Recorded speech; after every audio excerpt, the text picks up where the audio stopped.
నమస్తే అండి. ఈరోజు మనము ముందుగా కొత్త వారు ఎవరైనా ఉంటే మన ఛానల్ని సబ్స్క్రైబ్ చేసుకోండి. అదేవిధంగా పక్కనున్న బెల్ ఐకాన్ని క్లిక్ చేయండి. అదేవిధంగా షేర్ చేయడం మాత్రం మర్చిపోకండి. ఈరోజు మనము మరుగుమందులో అతి ప్రధానమైనది, అతి శక్తివంతమైనది మొదటి రకం మీకు చెప్పబోతున్నాను.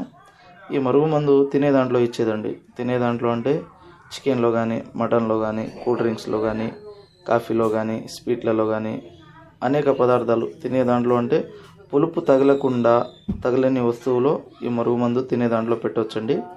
ఈ మందు ఎందుకు పెట్టవలసి వస్తుందంటే, ప్రేమికులు కొన్ని రోజులుగా ప్రేమించుకొని మోసపోయి విడిపోయిన వారికి, అదేవిధంగా అక్రమ సంబంధాలు పెట్టుకొని బాధపడుతున్న భార్యాభర్తలకి, మనకు ఎవరైనా ఇష్టమై వాళ్ళు మన మాట వినాలనుకుంటే వాళ్ళకి ఇది వాళ్ళు తినే దాంట్లో ఆహార పదార్థాల్లో పెట్టి మన వైపు వశం చేసుకోవచ్చండి. ఇది అతి